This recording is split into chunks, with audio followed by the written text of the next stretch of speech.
అందరికీ వందనాలండి. ఈరోజు మరొక ప్రాముఖ్యమైనటువంటి విషయం అండి. ప్రతి ఒక్కరూ ఈరోజు క్రైస్తవ సమాజంలో ఉన్న ప్రతి ఒక్కరూ తెలుసుకోవాల్సినటువంటి విషయం అనమాట. ఏంటి అంటే, ఈరోజు మనం సమాజంలో చూస్తున్నాము, అనేక మంది క్రైస్తవుల మీద బురద జల్లడానికి కేవలం పనిగట్టుకుని వీడియోలు చేసేవాళ్ళు చాలామంది ఉన్నారు బయట. ఓకే. సో, అంటే వీళ్ళని ఏమనొచ్చంటే మత ఛాందసవాదులు అనొచ్చు. మీకు బాగా అర్థం కావాలంటే మత ఛాందసవాదులు అనొచ్చు. వీళ్ళ యొక్క పని ఏంటి అంటే ప్రతి ఒక్కరిని ఏదో ఒక చోట ఏదో ఒక మాట అని వాళ్ళ యొక్క మనసు నొప్పించడం, లేదంటే వాళ్ళని కించపరచడమే వీళ్ళ యొక్క ముఖ్య ఉద్దేశ్యం అనమాట. అది క్రైస్తవులను కావచ్చు, లేకపోతే వేరే మతస్థులను కావచ్చు. బట్ మరీ ముఖ్యంగా చూసుకుంటే ఎక్కువ క్రైస్తవుల మీదే పడతారు ఇలాంటి వాళ్ళంతా కూడా. ఎందుకు అనేది కూడా చెప్తాను. అలాంటి వాళ్ళ ఎడల మనం ఎలా ప్రవర్తించాలనేది చూద్దాం ఇప్పుడు. ఓకే. సో, ఈ యొక్క టాపిక్ ముఖ్య ఉద్దేశ్యం ఏంటి అంటే, యాస్ ఎ క్రిస్టియన్‌గా మనము అన్యుల పట్ల ఎలా నడుచుకోవాలి? లేదంటే ఎలా ప్రవర్తించాలి వాళ్ళ ఎడల అన్నది ప్రశ్నండి. ఇది చాలామంది మధ్యలో వచ్చేటువంటి ప్రశ్నే ఇది. ఎందుకంటే చాలామంది మన యొక్క మనోభావాలను దెబ్బతీసేస్తున్నారు కదా! చర్చులకి వెళ్తుంటే కొట్టేవాళ్ళున్నారు. బైబిల్ పట్టుకొని వెళ్తుంటే బైబిల్ లాక్కుని కాల్చేవాళ్ళున్నారు.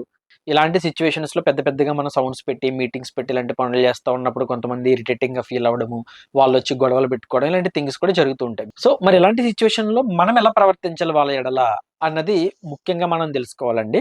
అంటే ఇక్కడ మనం ఏదో వాళ్ళేదో చేస్తారని చెప్పేసేసి మనం గూడా రివర్స్‌లో వాళ్ళకి గూడా అదే బాధ కలిగేటట్టు మనం అలాంటి పనులు చేయడం లాంటివి చేశామనుకోండి, వాళ్ళకి మనకి పెద్ద డిఫరెన్స్ ఏముండదు ఆబ్వియస్‌గా. అంతే కదా! సో, ఇక్కడ మనము చాలా చాకచక్యంగా ఇలాంటి విషయాల్లో జాగ్రత్తలు తీసుకొని ముందుకెళ్ళడం అనేది ఇంపార్టెంట్ అవుతది. మనకి దేవుడు ముందుగానే బైబిల్‌లో ఒక మంచి మాట ఆల్రెడీ రాయించాడు.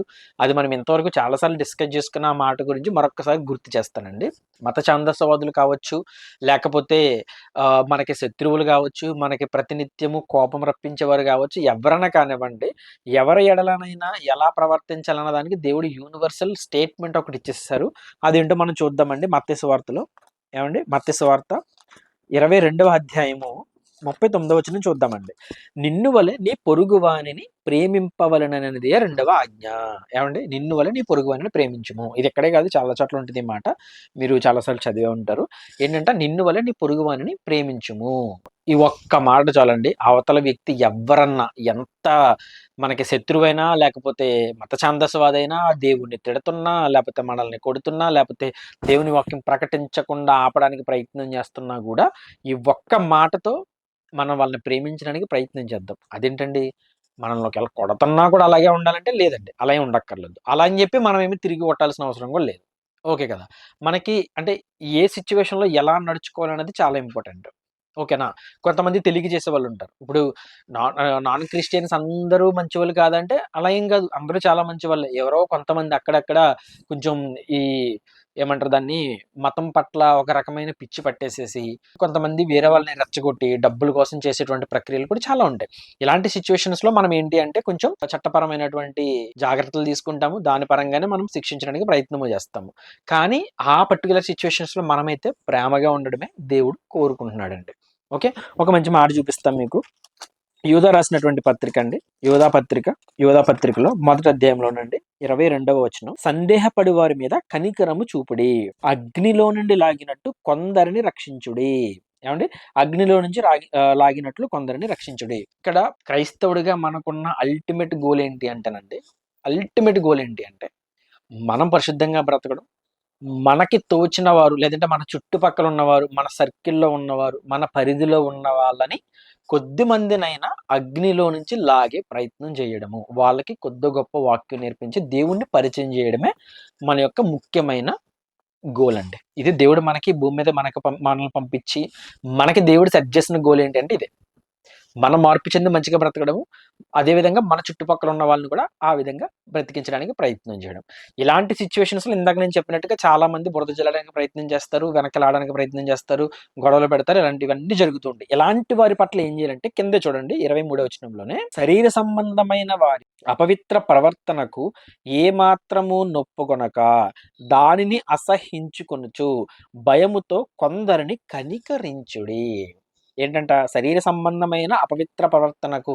వీళ్ళు ఇంకా శరీర సంబంధంగానే ఉంటారు ఆబ్వియస్లీ. మనల్ని ఎవరైతే బురద చల్లడానికి ప్రయత్నం చేస్తారో వాళ్ళు ఆబ్వియస్గా ఏంటంటే శరీర సంబంధంగానే ఉంటారు కాబట్టి వాళ్ళ యొక్క ప్రవర్తనకు ఏ మాత్రము నొప్పుకొనక, వాళ్ళని ఇంకేం నొప్పించొద్దండి, వదిలేండి. నొప్పించకుండా అంట అసహించుకొనుచు, ఇంక వీళ్ళు ఇంతే కదా, వీళ్ళు మారారు కదా, మన పని మనం చేసుకుందాము అని చెప్పి ప్రేమతోనే వాళ్ళని మార్చే ప్రయత్నం చేస్తూ అట అసహించుకొనుచు భయముతో కొందరిని కరుణించండి, వదిలేండి, సింపుల్గా. అవసరం లేదు మనకు వాళ్ళతోటి. వాళ్ళు ఎన్నన్నా చేసుకునేవండి. ఇప్పుడు వాళ్ళు ఏదో ఒక వీడియో చేసి దేవుని తిడుతున్నారు, క్రైస్తవుని తిడుతున్నారు అని చెప్పేసి ఇప్పుడు మనం కూడా ఒక వీడియో చేసి మనం కూడా తిరగడానికి ప్రయత్నం చేస్తే వాళ్ళకి మనకి డిఫరెన్స్ ఏముందండి? ఇప్పుడు వాళ్ళు మాట్లాడుతున్నారు, బట్ అదే మతంలో చాలా మంచి వాళ్ళు ఉండేవాళ్ళు చాలా మంది ఉంటారు. వాళ్ళు దేవుడి మాటలు విని అబ్బా బాగుంది కదా, దేవుడు నిజంగా బాగా చెప్పాడు కదా, మంచి మాటలు నేర్పిస్తున్నారు కదా అని చెప్పేసి ఆ వాటిని ఫాలో అయ్యే వాళ్ళు చాలా మంది ఉంటారు. ఇప్పుడు మనం కూడా అదే విధంగా తిట్టడానికి ప్రయత్నం చేసామనుకోండి, అదేంటిది దేవుడిని నమ్ముకున్న వాళ్ళు ఇలా మాట్లాడుతున్నారేంటి అని చెప్పేసి తప్పిపోయే ఛాన్స్ కూడా ఉండింది. అంటే దానిని బట్టి మనమేమి మారాల్సిన అవసరం లేదు. వాళ్ళు అలా చేసుకుంటున్నారా, చేసుకునేవ్వండి. మనమేమి పట్టించుకోవద్దు, వదిలేద్దాం. ఇలాంటి కరుడు కట్టినటువంటి మత ఛాందసవాదుల కోసం నిజంగా దేవుడు మరొక అద్భుతమైన మాట రాయించాడండి బైబిల్లో. అది కూడా ఒకసారి చూద్దాం ముగించుకునే ముందు. తీతుకు రాసిన పత్రిక చూద్దామండి. అపోస్తలుడైనటువంటి పౌలు గారు తీతుకు రాసినటువంటి పత్రిక 3వ అధ్యాయంలో 10వ వచనం చూద్దామండి. 10వ వచనం మీరు చూడగలిగితే అక్కడ, మతభేదములు కలిగించు మనుష్యునికి 1-2 మార్లు బుద్ధి చెప్పిన తర్వాత వానిని విసర్జించుము. చూడండి అబ్బా ఎంత బాగుందో చూడండి. అదేంటంట, మతభేదములు కలిగించు వాడికి ఆ పని ఏంటంటే అదే మనం స్టార్టింగ్ లో మాట్లాడుకున్నాం. వాళ్ళ పని ఏంటి అంటే ఎప్పుడు ఎవరో ఒకరి మీద ఏదో ఒక బురద జల్లుతూ ఒకరికొకరికి గొడవలు పెట్టడమే వాళ్ళ యొక్క ముఖ్య ఉద్దేశం. అలా మతభేదములు కలిగించే మనుషునికట 1 లేదా 2 సార్లు చెప్పండి, 1-2 మార్లు బుద్ధి చెప్పిన తర్వాత అప్పటికి వినట్లేదా, విసర్జించము, వదిలేయండి, పట్టించుకోకండి, వదిలేండి, దేవుడు చూసుకుంటాడు, వాళ్ళని వదిలేసేసేయండి. ఇన్ఫాక్ట్ చెప్పాలంటే వాళ్ళు ఉండడం కూడా చాలా మంచిదండి. నన్ను అడిగితే వాళ్ళు ఉండడం ఇంకా మంచిది. ఎందుకంటే వాళ్ళ ద్వారా వాళ్ళు వచ్చి దేవుడి మీదే, మన దేవుడి మీద పడుతున్నారు, యేసుక్రీస్తు వారి గురించి ఇలా మాట్లాడుతున్నారు అంటే నిజంగా వాళ్ళకి 1 తెలీదు, 2 తెలిసినా కూడా ఇట్లా చేస్తున్నారంటే భయం అండి వాళ్ళకి. ఎక్కడ జనాలందరూ నమ్మేస్తారన్న భయం. ఆ భయం చాలు మనకి. దాని వల్లనే మనం ఇంకా గొప్పగా చెప్పగలగాలి ఆయన గురించి. ఇంతమంది మాట్లాడుతున్నారంటే ఈయన గురించి, ఇతనిలో ఉన్న గొప్పతనం ఏంటన్నది మనం ఇంకా గొప్పగా చెప్పాల్సి ఉంటుంది. అదొక బాధ్యతగా మనం ఫీల్ అవ్వాలి. రైట్? అలాంటి వాళ్ళకి ఒక 2-3 సార్లు చెప్పి వదిలేయండి. అట్టివాడు 11వ వచనం, అట్టివాడు మార్గము తప్పి తనకు తానే శిక్ష విధించుకొనిన వాడే పాపము చేయుచున్నాడని నీవెరుగుదువు. ఇదండి అల్టిమేట్ రెఫరెన్స్ ఇంక మనకిది. అట్టివాడు ఏం చేస్తున్నాడంట, ఏదో దేవుడికి వాళ్ళ దేవుడికి సేవ చేసేసుకుంటున్నానన్న భ్రమలో ఉండిపోయి దేవుని తిడుతున్నాడేమో అని అనుకుంటే కాదు. వాడికి వాడే నాశనం తెచ్చుకుంటున్నాడు. ఏంటంట, తనకు తానే శిక్ష విధించుకొనిన వాడే పాపము చేయుచున్నాడని నీవెరుగుదువు. వదిలేద్దామండి, అలాంటి వాళ్ళని పట్టించుకోవద్దు.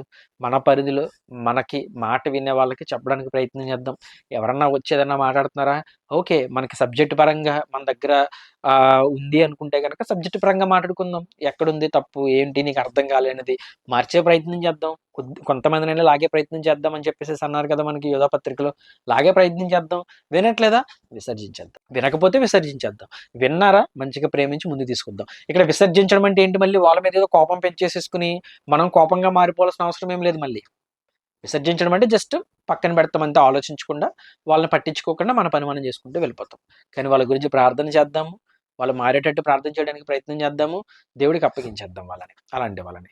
సో కాబట్టి అన్యులందరూ చెడ్డవాళ్ళు కాదండి. అందరూ మత ఛందస్సవాదులు కాదు. మంచి వాళ్ళు ఉన్నారు, మంచిగా పలకరించే వాళ్ళు ఉంటారు. ఏమంటే మన రిలేటివ్స్లో కూడా బోల్డ్ మంది నాన్ క్రిస్టియన్స్ ఉంటారు. వాళ్ళ పండగలకి మనం వెళ్తాం, వాళ్ళ ఇంటికి మనం వెళ్తాం. ఏమండి, అవునా కదా? మన ఇంట్లో ఏమన్నా జరిగినా వాళ్ళని పిలుస్తాం. అందరూ మంచిగా ప్రేమగానే ఉంటారు. అల్టిమేట్గా ప్రేమ ఇంపార్టెంట్, ప్రేమగా బ్రతకడం ఇంపార్టెంట్.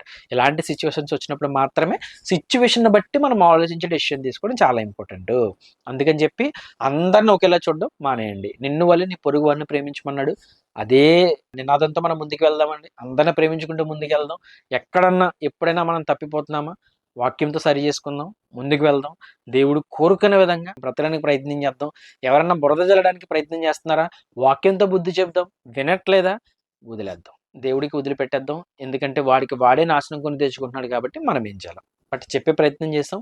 వినడం వినకపోవడం వాళ్ళ చేతిలో ఉంటుంది కాబట్టి వాళ్ళనే డెసిషన్ తీసుకునేలాగా వదిలేద్దామండి. రైట్? సో అర్థమైంది అనుకుంటున్నాను. సో ఈ విషయాలని మీ యొక్క హృదయాల్లో పదిలపరుచుకుని జాగ్రత్తగా అన్యుల మంచిగా ప్రేమగా నడుచుకునే ప్రయత్నం చేద్దామండి. రైట్? సో అందరికీ వందనాలండి.